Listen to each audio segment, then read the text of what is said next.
Laughing Vikings Live. High vibe chats with actors, comedians, and creators, plus stand-up comedy, sketch comedy, and most importantly, you. That's right, join us every Monday for new episodes, and you can be a part of the show on Facebook Live, YouTube Live, and Twitch. Ask questions and interact in the comments, and make sure to share this with your actor, comedian, and creator friends so they can be a part of the show too. Can't make a live show? No problem. You can catch up on your favorite podcast platform and visit laughingvikings.com to find out how you can join the cast and crew. All right, it's time for today's show. Buckle up and make sure you stick around to the end because we have a special surprise for you. All right, ladies and gentlemen, it is Laughing Vikings Live. Happy Monday Fun Day. Let's go.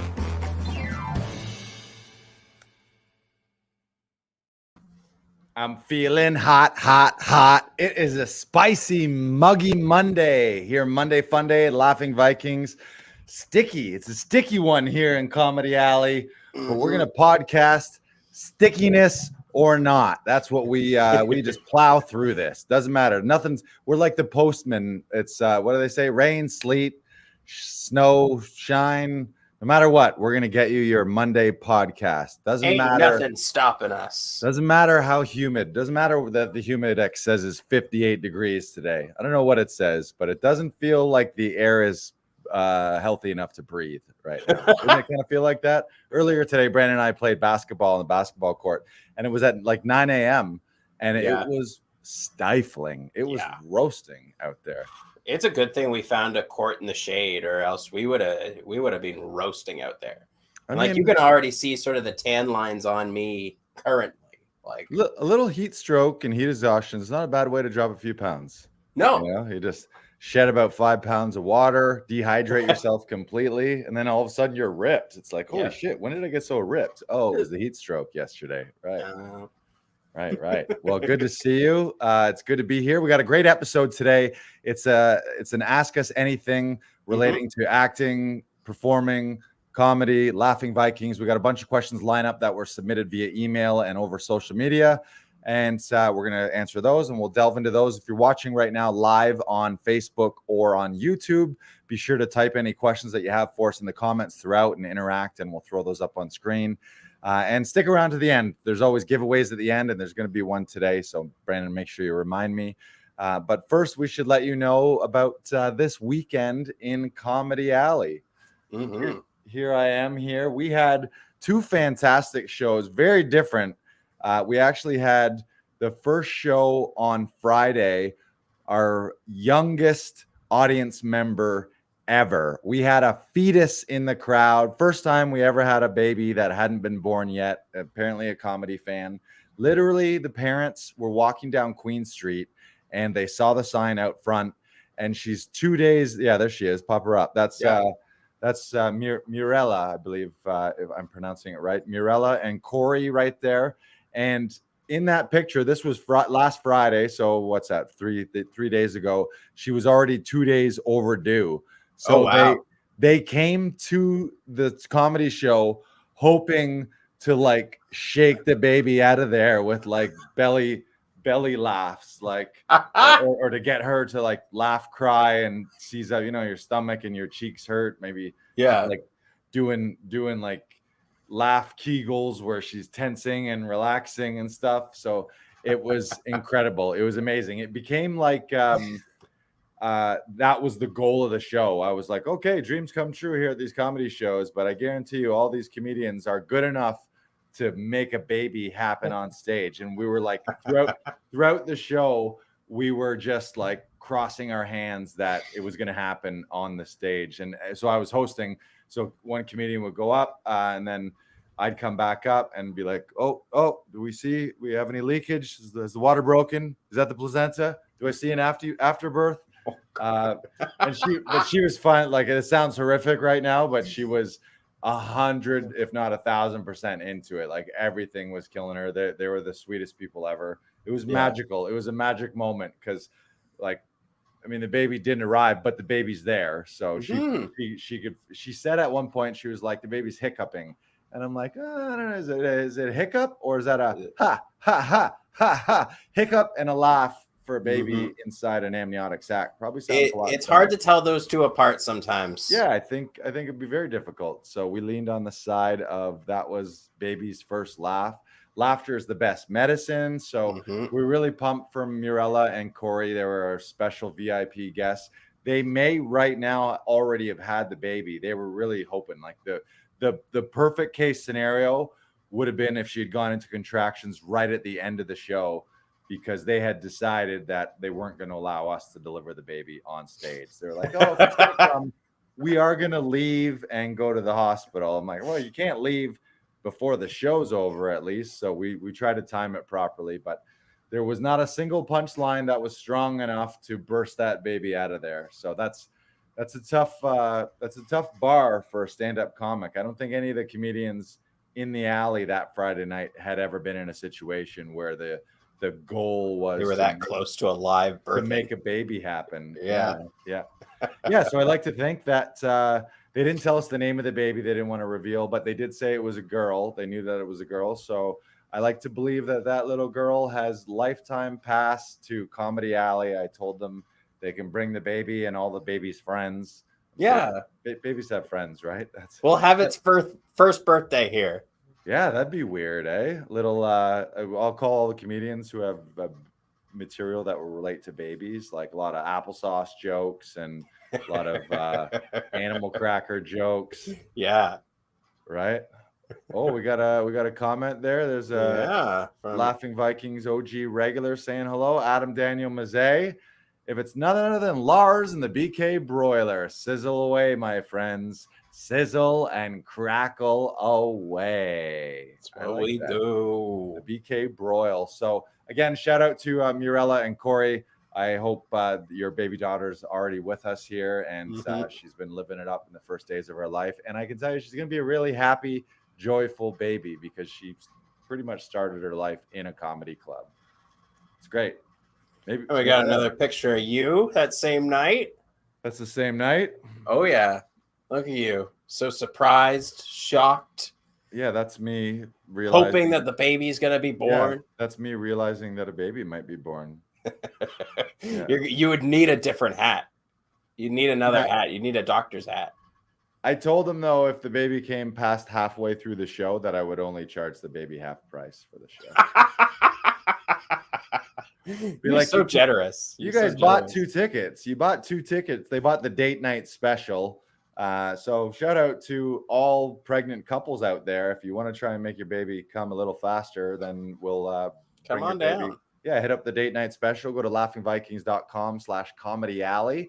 And the date night special gets you 2 tickets for $49 instead of the single ticket rate of $29. So you can save a little cashola and come on down and try and have that baby. And then we also have pictures from Saturday night as well. Yeah. So, and I believe that was a full house, if not almost too full. Saturday was, and it was crazy how it just all materialized. That's the fun thing about shows. Sometimes you never know. You hope that you pre-sell and that you're pre-sold out. We weren't. And I think it was around between 7:30 and showtime 9, tickets started coming in, a handful online, got some messages. There was a walk-in group of six or seven people that were walking by Queen Street, and they were like, comedy, we will, let's do this. And then also Rodrigo Stoll, who was on the show as well and blew the house, if there was a roof, he would have blown it off, but there's no roof in Comedy Alley because we got tired of having to replace roofs. So we're like, we need to do stand-up shows just in an alley in a roofless place rather than blow these roofs off every week. So Rod blew the roof off, but he also had, I think, 8. It was either an 8 or a 10 pack of his buddies from Markham, like a bunch of his maybe high school, like people he grew up with. I'm not sure if they were high school or college buddies. So yeah, I think there's probably about 20 people stretched through the alley there. Yeah, amazing show. So to shout out to all of the comedians on Saturday night. Who'd we have? We had Mo Ishmael. Yeah, we had Rodrigo, Mo Ishmael, Sarah Ashby, Seema Saperi.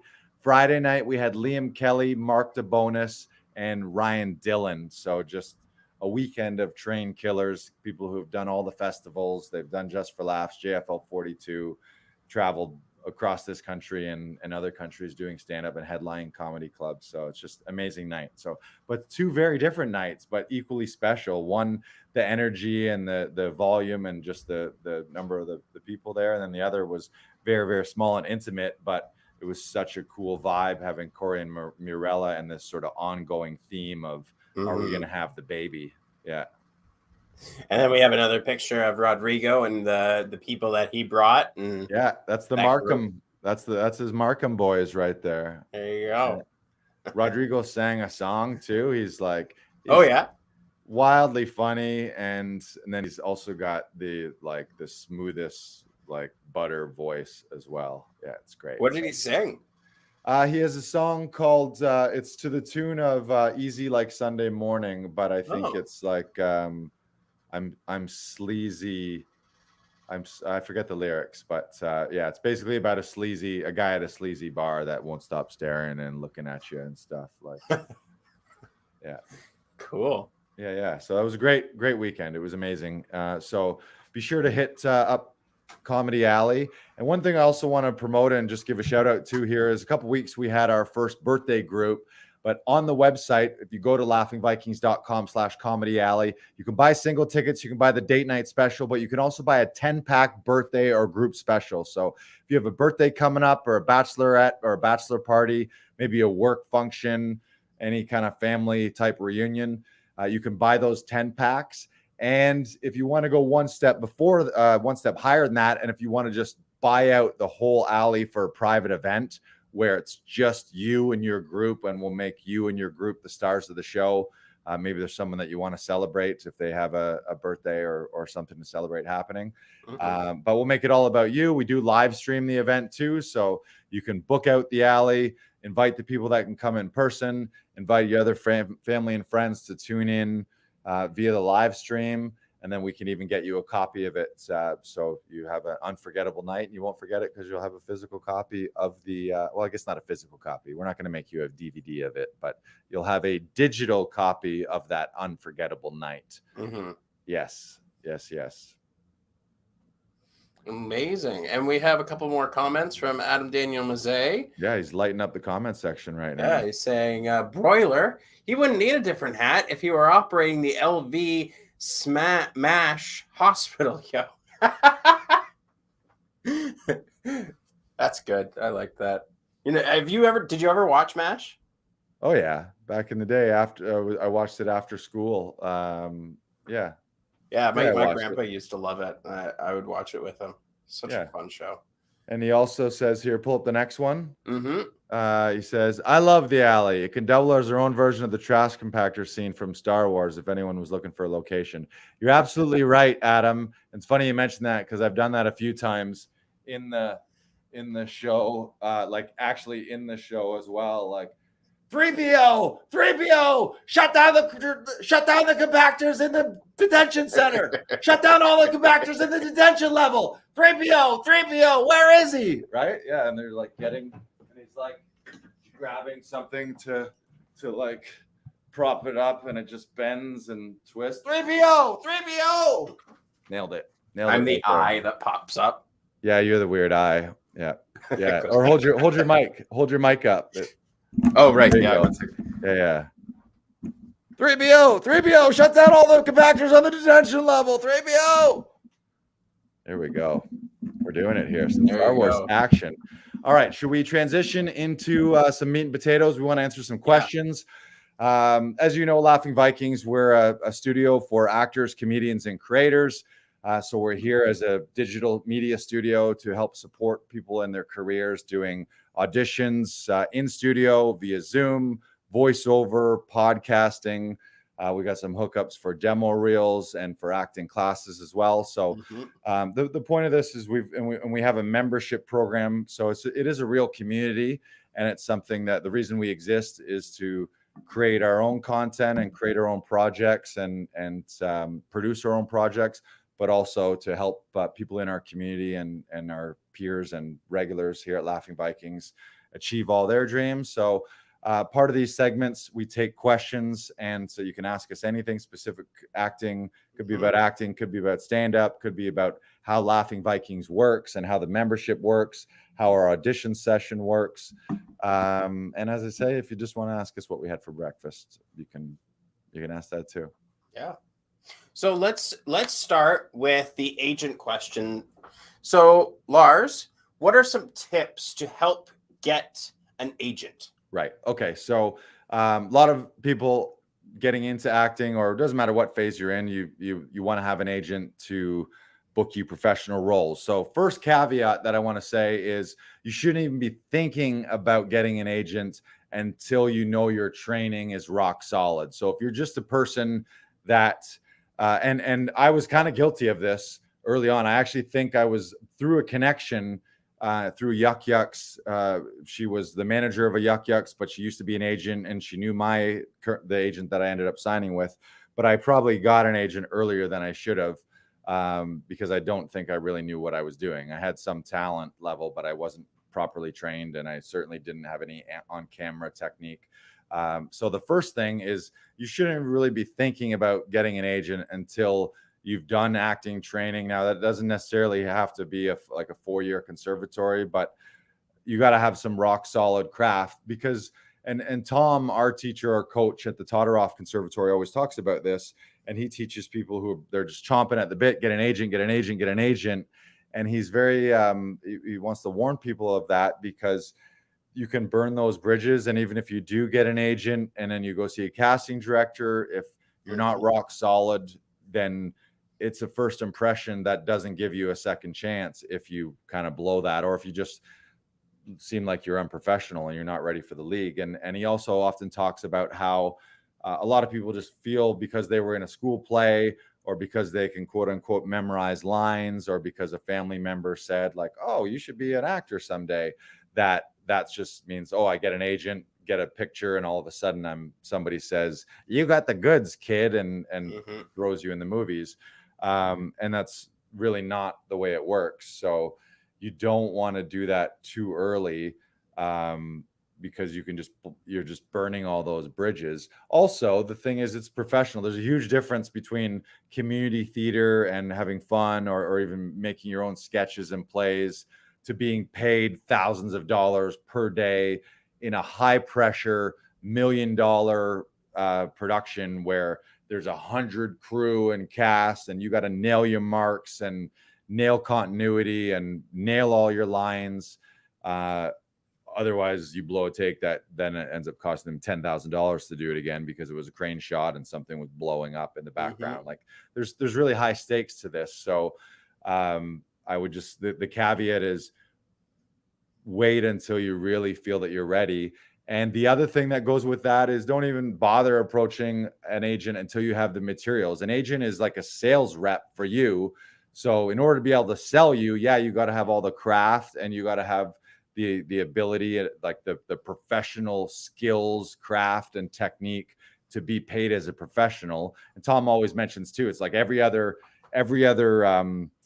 trade or profession, you got to go through schooling and certification, but technically anyone can call themselves an actor and then go try and get an agent. But that would never fly in any other avenue where you're like, yeah, I'm a carpenter. But it's like, that's just because you got a business card and took a picture of you with a hammer and now you're a carpenter. Like it doesn't really make sense. So, but provided that you got your technique, and I think that probably means a stage or scene study acting class, and an on-camera class if you're looking to do TV and film, because it is different. It's slightly different. It's adapting a little bit to lens, and maybe changing your voice. It's essentially all rooted in the same training, though. If you're a theater trained actor, you're going to be fine on TV and film, but you might need a little bit of training to figure out lens and frame. But after that, it's going to be your materials. An agent needs professional headshots, and those aren't headshots that were taken by your buddy who just bought his first DSLR and he took you into an alley here and took a couple pictures that don't look like headshots. So pay some money for a professional photographer who actually specializes in actor headshots, because it's not as simple as just like, here I am in my backyard.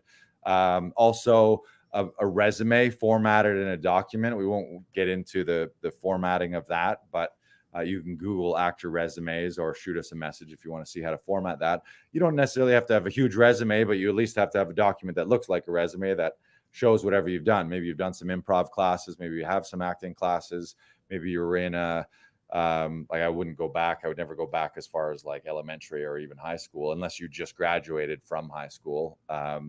But looking back at student films, indie films, kind of whatever you have, you can put it on there. But then the other thing is demo reels. So in order to sell you and to pitch you to casting directors, especially now, since in a digital post-COVID age, we're not really getting into rooms as much, you need to have something to show that agent so they know, like, okay, what are you like? How like what roles may you be cast for? What are your chops like? Do you have some range? Do you have special skills? And that's tough for people as well. So, but don't even approach an agent. Like if you don't have a resume put together, headshots or a range of headshots, maybe 3 to 5 different looks, different vibes, and some form of demo reel. Otherwise, it's like you're going to ask somebody for something, or you're trying to start a relationship, but you don't even have the things necessary for that person to say yes. So you're going into a meeting, or you're sending an email to an agent that guarantees you're going to get a no because you don't have what they need. They only make money from the 15% of the bookings that you earn when you book stuff. So you don't have the craft, and you don't have experience, and you don't have headshots, and you don't have a demo reel. You're never going to get a gig because the agent has nothing to sell. So why waste your time and an agent's time by approaching them? That being said, if you got all that stuff, if you can put it together, ideally a demo reel has actual produced TV and or film. Obviously, the bigger and well-known it is, the better on your demo reel. But often that's a chicken and an egg dilemma for people, where they're like, well, I need experience to get a demo reel, but I need a demo reel to get an experience. So if you're new or starting out, or if you haven't got footage from things that you've been in, your other options, sort of the second tier of options, would be student films or indie films, where you put together your own cast and crew and shoot something of decent quality, and you're able to then cut out your scenes and just focus on you. And then the third tier below that, if you can't do that, but it might not even be below that, it may be equal, because one caveat with student films and indie films is usually the time that you're spending on those is unpaid. So it can be a decent chunk of time where you're committing to that, which is fine. In the beginning, I said yes to every student film and every indie film just to get the on-set experience and the camera time and the demo reels. The challenge with getting the footage is often it takes a year or two for films to be released. Sometimes projects don't ever get completed. Sometimes the editor deletes them off his hard drive. Sometimes the director or producers scrap the whole project, or sometimes they just stop replying to your emails. So you put in the time as a volunteer actor to be a part of this student or indie film, under the understanding that your pay really would be to get the footage, and it never arrives. So the other option is whether you do it at Laughing Vikings or somewhere else, you record sort of an audition style scene, or formerly called self-tape, self-record, self-submissions, and you have sides and a reader off camera, but it's just a frame of you, not a finished product with music and scoring and color correction and all that, but just a simple, nice close up to medium frame of you in a variety of either scenes, or those could be scenes or monologues.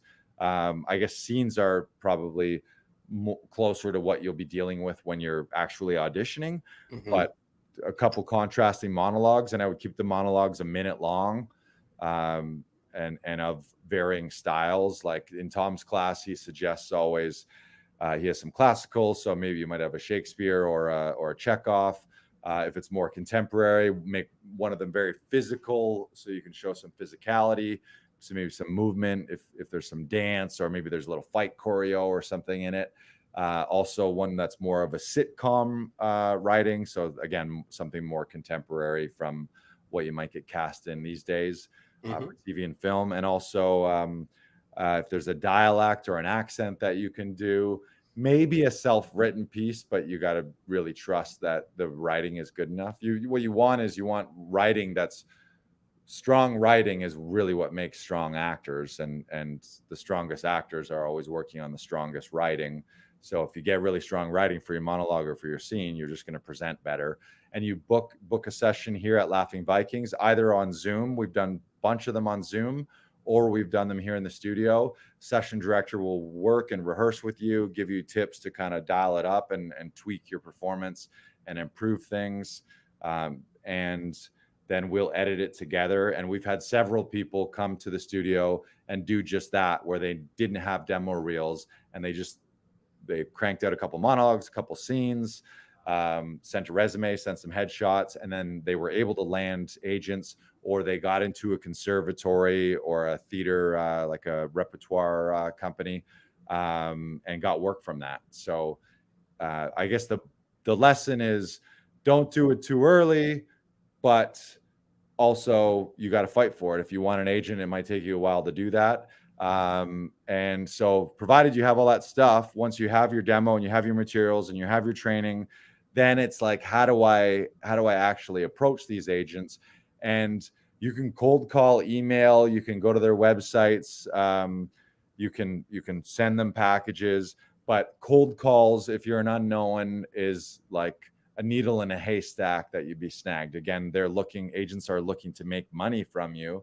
So if you're an unknown who has no resume and no work, would you represent you knowing that you would only get 15% from your non-career? It's a tough one for someone to take that leap. So the best way, and the way that I was taught and the way that I've seen have success in the industry, is an actor referral. So assuming you know other actors, and even if you don't, you can go to the roster of some of these agents. You can see who is on them. Maybe you do have a connection with some of those actors. And for an actor to introduce you, and it's just a simple email where you CC two people, and like I've done it with my agent occasionally, where, but again, I don't do it too often because it's like you don't want to leverage your relationships too much, where you're just like burning bridges. Like, so someone's got to really have their shit together for me to want to do it. But just an email saying like, hey, this person is looking for, I know this person, I've worked with them in several theater and TV film productions. They're great, doing lots of good stuff. They're looking for new representation. Thought I'd introduce you to see if there might be a mutual fit. Hope it works out. And then I just kind of wash my hands of it. And then they follow up with each other. Sometimes it's at a meeting. These days, I think it's usually a Zoom meeting, to get a feel for what the actor's looking for, what the agent's looking for, see if there's a mutual fit. It's also a weird time right now because this last year, the industry's been in flux because of COVID. So a lot of agents have been scrambling just to figure out how to get their current roster back to work. But that being said, I would never really discourage. If you feel you're ready and you got the stuff, I would like go fight for it and go get it, and just kind of be not relentless in an annoying way. But if you contact people, I would say don't accept it unless it's clearly a no, never, you're awful, please never contact me again, which would probably never happen unless you did something really weird off the top in contacting them. Usually what you might do is you'd send them, maybe if you send out that email, or if you get that referral and it doesn't work out immediately, then a few months later, give them some new good news in a real nonchalant way. Not like, hey, where have you been? I haven't heard from you for 6 weeks. Why didn't you reply to my email? But like, hey, just wanted to check in. I'm doing this theater show. Here's some tickets. By the way, here's my new demo. I'm also a singer. I just released my new single. Check this out. So you give them good news and make them realize that you're doing stuff, whether you have an agent or not. And that's the other thing that I would say is, a lot of people think that the agent is going to be the savior to your life and career. And the second you get an agent, your agent just makes you. But they're still going to fight. They're going to have to fight to get you in casting directors' rooms. Casting directors then have to see your audition. They'll pitch you to production. So there's a lot of steps there for you to actually get it. But I know a lot of very successful actors who are unrepresented and they just hustle. They're really strong actors. So their work speaks for themselves when they self-submit on any of the casting sites. They have already relationships with producers and directors and with other actors who are self-producing their own things. And they're able to just hustle and get it done. So don't think that it's the be all and end all. And the flip side to that is when you do get an agent, a lot of people think that's like, oh, I got an agent, that's how I get work. So, and then they don't make relationships, they don't network, they don't go to special events, or they don't continue to even train because they're like, well, I just wait for my agent to send me an email every few weeks, and that's how I get ahead in this business. So your agent technically works for you. You got to be the CEO of your own business, even when you get an agent. So just don't put as much weight into that as you think you need to, and don't do it too early. We have a follow-up question from Joseph Simon, who says, what if you apply everywhere and no agent calls? Right. So first of all, I would say, how did you apply? If you cold called, emailed, I would say that's exactly what you should expect. I mean, they don't really owe you anything, and they don't if they don't know you. And you also could have been one of 500 people who cold called them and sent them that email. So I would go back to the drawing board maybe first and figure out, do you have relationships with friends who you know very well, who are on rosters of agents that you potentially would want to work with, and get that introduction. It doesn't need to be like a full vouch where the person needs to like, oh, I fully vouch for everything this person's done. It just needs to be a friendly introduction. This person's a good guy. They're a working actor looking for new representation. Hope it works out. And then you follow up with your materials and your demos and everything, and a request to have a Zoom meeting or a meetup for just be like, have a quick coffee meeting. Like I would say, like, let's have a 15-minute coffee meeting. That's kind of what you'd shoot for. And if it lasts longer than that, great. And then the second part to that is, if you don't have that personal relationship, like I said, just follow up, give it some time, but like 6 weeks later. But you got to be smart and very nonchalant. You don't want to be, if you come across as pestering them or bugging them, or any sense of cynicism, like, oh, what, like, how come you didn't answer my email? You're going to get blown off in a hurry there. People are busy. But a friendly, hey, how you doing? Wanted to check back, and give them good news, and give them good news about what you're doing, because the best actors out there who are the most valuable to their agents are the ones that the work's coming and then their agent's just handling the paperwork, versus the agent has to do everything to fight to get them the jobs, and then the actor does nothing but wait for an email. So the more you can be out there doing things, self-produce your own shows if you're making your own sketches, or doing monologues, and just give them the updates. Here's the good news. And then they see like, oh, this guy's a hustler. Or especially training. That's the biggest thing. And I would say, honestly, if you're now, and this is retrospective, this is me saying this to my former self, I would say, if you aren't regularly training, you should always be ongoing training. You should always be in some type of class. Agents love that. Casting directors love that. You'll feel better. You'll feel stronger. You'll always be growing. And kind of the second you stop training, you're not really in the game, especially if you're not training and you're not booking roles, because then it's like, are you even an actor at that point? Like, what are you doing? I don't think that always necessarily means that you have to join a class. Right. You can do some things on your own. Like, I know I watch a lot of YouTube videos just on like interviews with actors, just watching people talk about their craft and how they do a particular thing. It is fascinating. Right. And it's also a good learning tool for how I can change something, or how I can adapt what I'm doing to maybe make something better. And but it's always about continuously working. And so the more you're working, the more you're trying to find things. Mandy is a great resource just to find something independent to do that maybe you're not the writer, maybe you're not the producer, but you can try and be like, okay, I'm still auditioning for things. I'm still going out for things, and just keep going with the hustle. And I don't think it's a bad idea to submit every now and again to an agent that you've maybe applied for before, and apply again. Right. Just resubmit. Right. And what was I going to say there too? Yeah. As far as training in the life of an actor, I mean, that can be a formal class in person. That could be a Zoom class. That could be watching master classes. That could be watching interviews with actors or actors on actors. That can be reading plays, that can be watching acclaimed films, like good ones that are known for being award-winning films for either the screenplay or the acting itself. Figuring out your own voice and speech lessons and doing those, working on text, all of those things are things that you can always be doing. And then so sooner or later, you just get to the point where you are so good and you're so armed and dangerous with actual craft and skills that the agents, it's sort of like when the student is ready, the teacher appears.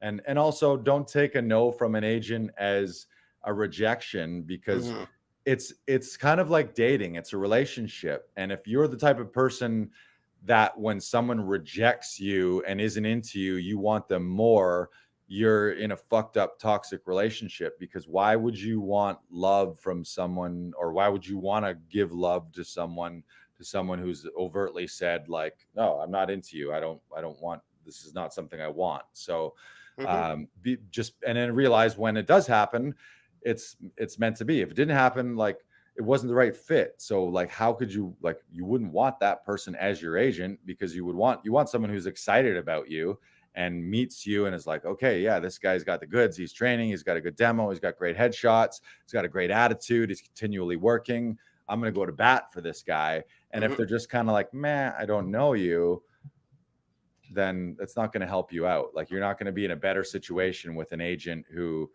doesn't feel gung-ho about you than with no agent, really. Yeah. Yeah. So that's great agent questions. The other thing I would say too is, don't make the mistake of playing the field at the same time. And I'll relate it to a dating thing.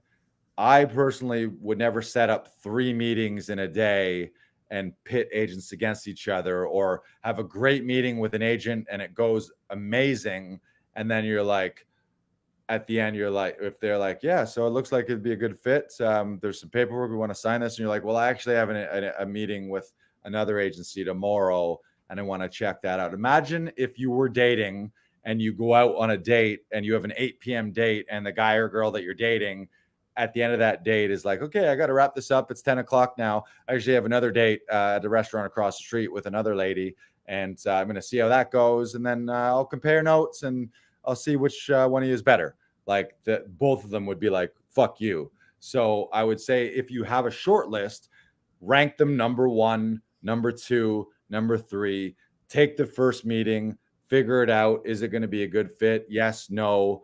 If it's no, then move on. Don't get into a situation where you're wasting anyone's time playing the card of like, well, I got to go see if they think I'm a hot commodity for them, because it's just, you'll end up losing both meetings potentially. And sometimes they know each other as well, where like you have a good impression with this first agent, but a bad impression with the other agent. And then one agent calls the other, who the fuck is this guy? And next thing you know, you have no agents. So yeah. I mean, it's being a good human, but it's also a business too. So don't take any of it personally.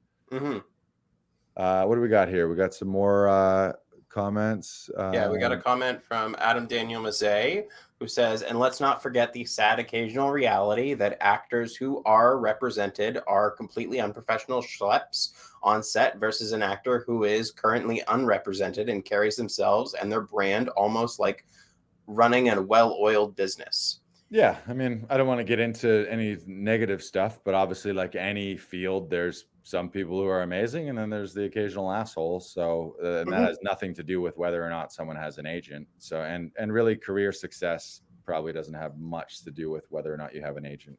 And really, the focus is not on everyone else. Yeah, the focus is on what you're doing. Yeah. Don't get caught up and compare yourself to others, because it only leads down to a path of depression and anxiety, and you don't need that in your life. Yeah, it's got nothing to do with you. Yeah, that's a good point, Adam. That's a good point, Brandon, for Adam.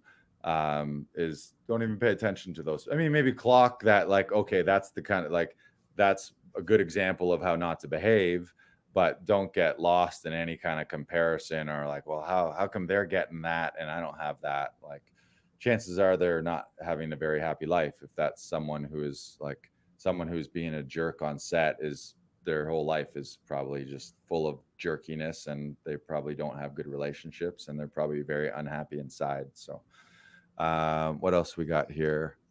To your point, Broiler, all it takes sometimes is a nugget. Pro tip, love the trivia tab on Prime Video films, which are a trove of BTS and Insider Dish. I don't really know that.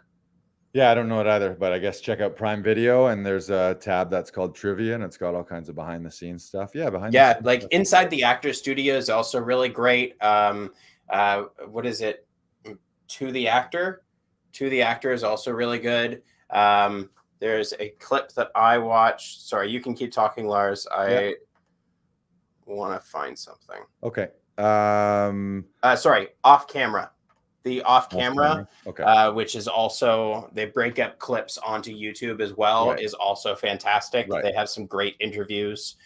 Right. Keep looking, keep always trying to find those little nuggets, because like, as I said, sometimes it's just that little thing that helps and changes everything for you. And that's always great to find. And just listening to some people's journeys going there, and like, because sometimes we don't see the iceberg, we only see the top of it. We don't see the bottom. We don't see the hard work. I love listening to Matt Damon talk. Matt Damon talking about acting is wonderful, because he worked so hard to get to where he is today, along with Ben Affleck. But like, they worked so hard to get to where they are today that we sometimes forget about what they did before they made Good Will Hunting, and why they made Good Will Hunting. Right. Yeah. So, the lesson there being create your own shit, be the master of your own destiny, fight for what you want, create the career you want, make it happen. And that's why I mean, obviously the practical reality of agents is, it's part of the business, but it's actually not the main thing in your career. So it's for a lot of people, it's the cart before the horse. They're worrying about agents like way before they should be worrying about, do they even know what they're doing? Do they even know what it takes? Like, are they at the level where someone should be paying them thousands and thousands and thousands of dollars to do something professionally? So just beware of that, and also make the decision: are you acting for fun and as a hobby, or do you want to do it professionally? Because if you're doing it for fun, then why do you need an agent? Okay, let's move on out of the agent stuff. So we do have another question. Goes into, does the industry knows what's best for you? But let me pull it up. Sorry. Okay. So you might want to play the leading male, but you're constantly cast as a colorful villain. You want to act, but you are more often cast as a super stunt performer. Don't fight the industry's energy. It knows what's best for you. Okay. So that's a two-part answer for me is, early on, there's a little bit of that. The reality is people are going to see what you are. Like, you walk in the door, you're a certain look. So you're going to fit a certain mold based on your age, based on your size, based on your hair, based on your face, based on your wardrobe. You're going to look that, and it's impossible. It's first impressions. Your agent's going to make those calls from you. Obviously, your headshots are going to make a difference, and who you're playing if you have a demo reel, like what they actually see. But there's no getting around that. So early on, you probably don't want to fight that. I don't know that you want to be saying no to. I mean, you got to be careful. Maybe I'll say early on, you got to be careful, because if you just did land an agent and they were able to get you in some rooms, and then immediately you're like, no, I don't want to do that. Or you book a role and you're like, no, I don't want to play that role. I want to play this role. You're quickly going to have those doors closed in front of you rather than continually open. But I would say that's only early on. And sometimes you can ride that. Like, a lot of people's careers were made where they were typecast early on, but it got them a shit ton of work. It got them into the union, paid for all kinds of stuff for them, and got them to the point where then they were known enough to branch out. The second part to that question, the industry knows but what's best for you, I would put a strong caveat for that. That sounds to me like a terrible life strategy, putting your own destiny in their hands, because there actually is no they. There is no they. There's no like, Hollywood board of directors where they're all like, okay, who's this guy? Let's put a rubber stamp on this. There is no they. So ultimately, if you're that villain who wants to play leading roles, or you're a leading role guy or a comedy guy who wants to play dramatic or more dramatic or like villainous type stuff, that's going to be up to your own decision and how much you fight for that. And you might be in a situation where your agent sees you as this wacky comedy guy, or whatever the typecast is. Your agent in casting at a certain point might see you as one person. So you might need to fight to break those stereotypes. But I think you got to trust what you actually want. So I wouldn't want to get to a point in my career where I say, oh, well, I guess I'm not going to do the things that I want to do because the industry knows what's best for me. Like that just, it's a recipe for depression by the sounds of it. So at some point that might mean, and I think it happens with Hollywood A-listers where they've been known, and there's been several. Matthew McConaughey is a great case where he was rom-com shirt off stoner guy for the first half of his career and crushed it as that. And then didn't want to do that anymore because he was expanding who he wanted to be. He wanted to grow, and he stopped answering the phone and they were turning down $5 million and then $10 million. And I think it reached a $15 million offer for him to return to kind of a classic McConaughey shirt off rom-com. And he turned it down. And it was like a year or two of no work where he was afraid and actually like had thoughts of like, am I done? Like it's either this doing things that I don't love or that I'm bored of or nothing. And he ended up coming back and had a series of like really successful movies. And now he's leading man in some powerhouse movies, and he's got some of the best chops and an award-winning actor. And there's other cases of that too, where, and often what happens is you might have someone who's not auditioning and they're just booking stuff off who they are and who they've been. All of a sudden they might have to audition, and they'd be like, well, I know you don't see me as that guy, but take a look at this tape. So if you want to break those typecastings, you might have to work for it. You might actually have to show them exactly what you got so that they don't have to use their imagination as well. Cause it's a tough call. Like, what does Adam say? Another example here. Yeah. Tom Hanks, Splash versus Philadelphia and Forrest Gump. Yeah. There's a lot of comedians who classically have that route. I mean, Jim Carrey, Will Ferrell, Robin Williams, they've all done the most wacky, outrageous comedy, but at some point they took a turn and then they were like powerhouse, Oscar winning and Academy Award winning. And there has been cases of some people that have stayed in the same lane, that have played like villains and then stayed in that lane, and then they don't really work after a certain period of time. Malcolm McDowell. Malcolm McDowell is a good example of this. When he did Clockwork Orange, he was cast in a lot of villain roles after that because of the success of Clockwork Orange. But then he never really branched out and tried to do like the nice guy or the best friend or something to break free of what he's doing. And then he sort of got pigeonholed into that category and then never really got out of it.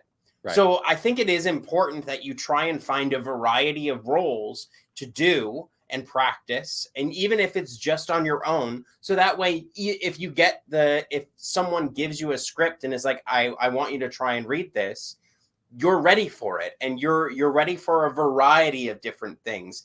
Like it's like Tom always says, don't play just one key on the keyboard, play all 88 keys. Right.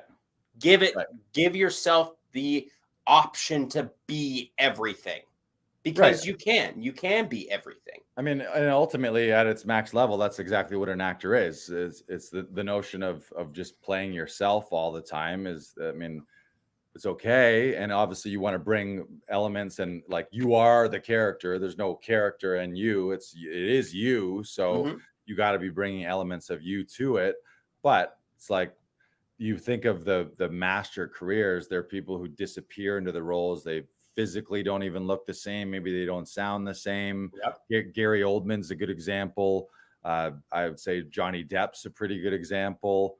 Leonardo DiCaprio is a good example. Colin Firth, even. Yeah, I mean, we're also giving all male guys, but obviously the master, that's what we study really some of the time. The master Meryl Streep is the reason the powerhouse she is because she's different in everything. She's got Kate massive Winslet. chops. Her voice is always different. Yeah, Jared Leto, Peter Sellers. Oh yeah, Charlize Theron. That's a great one. Yeah.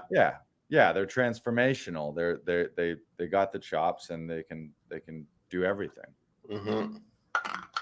So, did that answer that question? Yeah, I believe so. Yeah. So I would say early on, I mean, you got to watch. You don't want to be a full yes man, but if immediately you're like, no, I'm a leading man, I don't like. But then you got to graduate out of that. But I think what graduates you out of that more than you deciding is your craft and your chops and your training, so that then you can be like, well, no, fuck, I'm like, there's no reason why I can't play any character. Mm-hmm. You might just have to fight to showcase that a little more, which might mean doing more of it, might mean putting up a one-man show, might mean writing a play that you're the star of. It might mean just recording the demo scenes to show things. Or if you've never done stunts and you want to do stunts, well, you're probably gonna have to put together a stunt reel or a fight reel and show somebody like, look at all this crazy shit that I'm doing. Put me in your stunt movies. Yeah. But certainly I don't think you ever want to get to the point where you're like, the industry knows what's best, because this industry is wrought with horrible situations as well. So if you're ever in that kind of victim-y headspace where you're like, I'm just doing what they're telling me to do, you're potentially going down a slippery slope there. Yeah. Don't let yourself fall into that trap. Yeah. Fight for what you want. If you want something, if you're like, I want to be a leading man, then you just like fight like hell your whole life until you are one. Mm-hmm. All right. So something fun for today. I have a random question for you, Lars. Uh-oh. So my random question for you today is, if you could be a member of any TV sitcom family, which would it be? Does it have to be real life? I mean, my first instinct is Simpsons. That would be hilarious. That would be great. Yeah. Would you want to like take over Homer, or would you like be like the uncle that comes in? Feel like I can't take a character. I got to be like Homer's brother or something like that. That's awesome. But let me think. Live action, sitcom family. So not just any cast, but an actual show that had a family in them. Man, I can't even think of families right now. That is a random question. Go to your answer. What's your answer? My answer is War at Home. I loved that show growing up. It only had like 3 seasons, but I think I could fit into that kind of mold really well. I always remember his bit where he's like, I wash my hands of you. I love that line. I thought that was great. Bring up Joseph Simon's suggestions there. 2.5 Men. Yeah. He says 2.5 Men. Who do you want to be? You want to be Charlie or the brother? Or Malcolm in the Middle. Malcolm in the Middle would be a lot of fun. Yeah, Malcolm in the Middle was one that crossed my mind too. Mm-hmm. Yeah, I could be like. It was one of the first ones that started doing single camera comedy, basically. Be the older brother. Oh, you know what? Maybe the answer is Arrested Development. Oh yeah. Yeah. Great answer. That's probably my live action answer, and then my my other answer would be to be a Simpson. Yeah. Both great. I mean, just to be on The Simpsons would be so much fun. That would be like a dream come true. Right. Joseph Simon says he's more like Charlie. Yeah. Well, he got replaced several times, so you're just he's writing jingles and womanizing and drinking tiger blood. Joseph Tiger Blood Simon. That's what they call him. I'm more like Charlie. Hopefully you're not too much like Charlie. We want you to live a long time, Joseph. I feel like Charlie Sheen has shaved a few years off his life with his hard living. Yeah.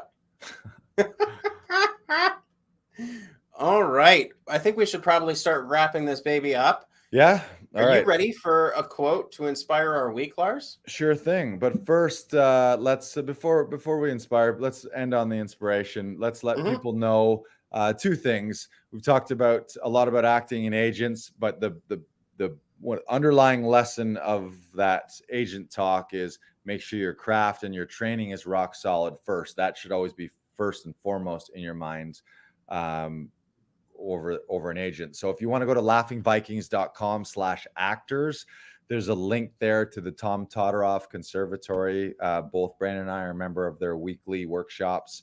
I was just down in New York for the week-long summer intensive, and I'll be part of the conservatory in this upcoming year as well. Nice. But you can get the first workshop for free at that link, and you can join us. It's a text analysis, scene study, and also voice and speech with acclaimed faculty members who have taught at some of the most prestigious acting institutions in the world. So you'd be happy to join us. And when you join the monthly membership, you can use the code LARS15, LARS15, LARS15, sorry. And that'll get you 15% off the monthly membership. So check that out. And if you're new to Laughing Vikings and you've never been here before, we do our first audition session on the house. So you can book a studio audition session if you've got a self-tape request, or we can do them via Zoom if you're not in Toronto, or if you just want to connect via Zoom to save yourself the travel time. Go to laughingvikings.com/gift, GIFT, laughingvikings.com/gift, GIFT. Yeah, Brandon's pointing at it right there. But for the listeners, I'm spelling it out. Not GIF or GIF, gift. Gift, like the gift of a free self-tape session. So hit those up.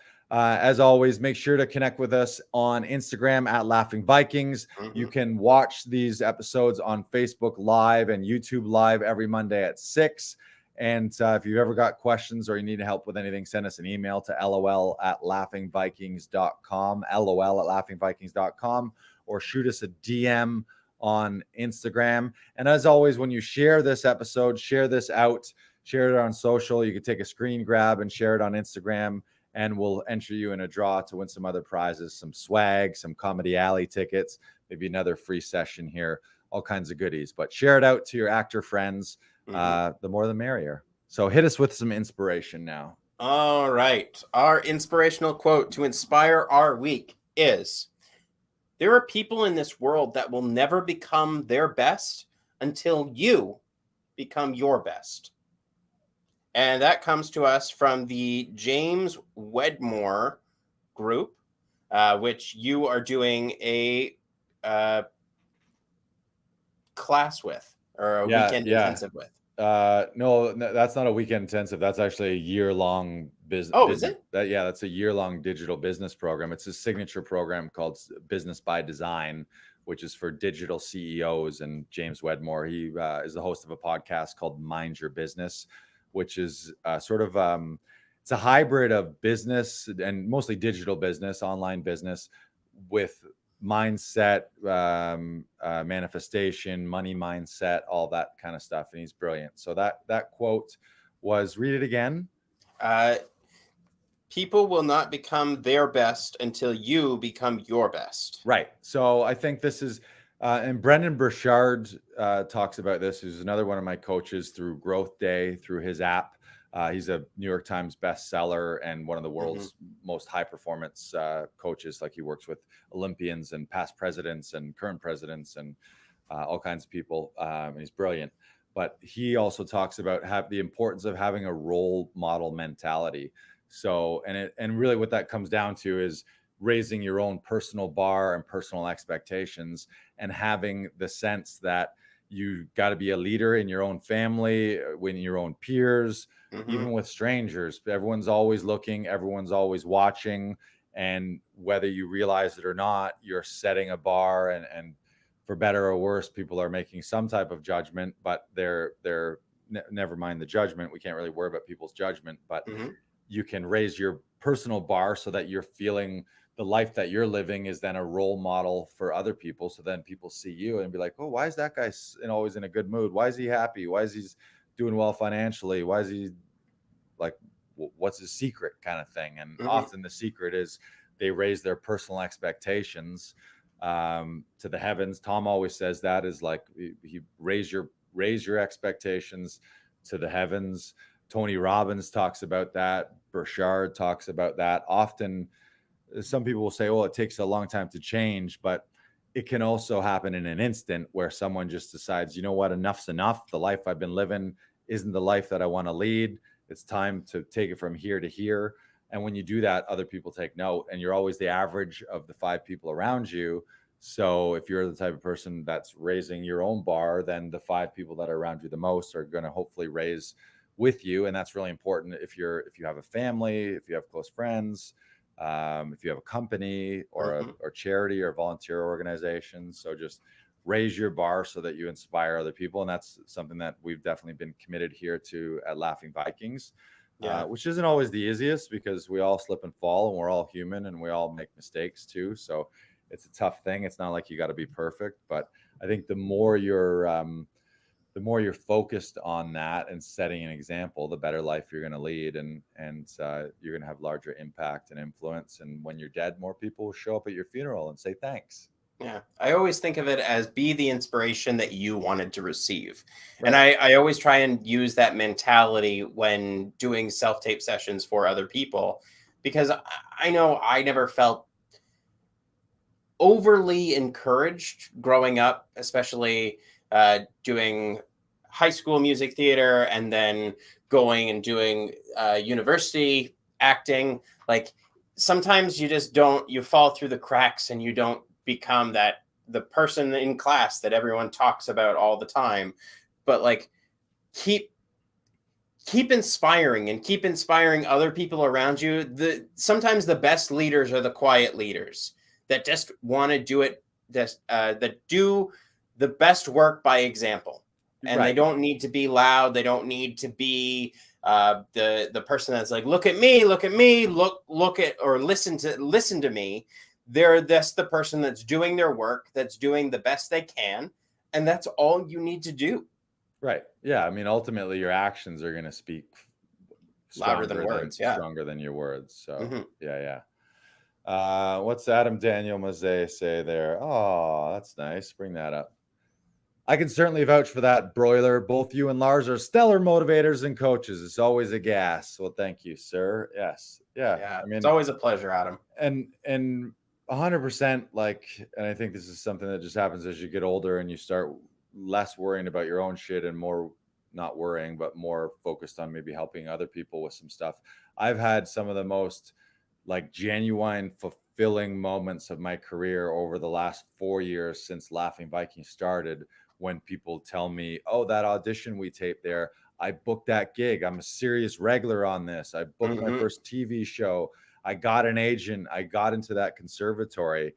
And when you get to that point, it's just, then you're like, oh, okay, I see. This is what it's all about. It's actually not all about my own shit, my own selfish, like, oh, I got to get to here and then to here and a bigger gig and a bigger role and a bigger gig. Sometimes it's just help a bunch of other people get what they want, and you'll by default get what you want if you do that. And also Bo Eason, sort of relating to our previous comment, he talks about just staying loyal to your dream. You mentioned you maybe don't have to be super vocal about it, but if you're doing things every day that are bringing you closer to your goals and the life that you want, people are going to take notice. And then also don't worry about if people aren't hopping on board with that. It's not their dream. It's got nothing to do with them.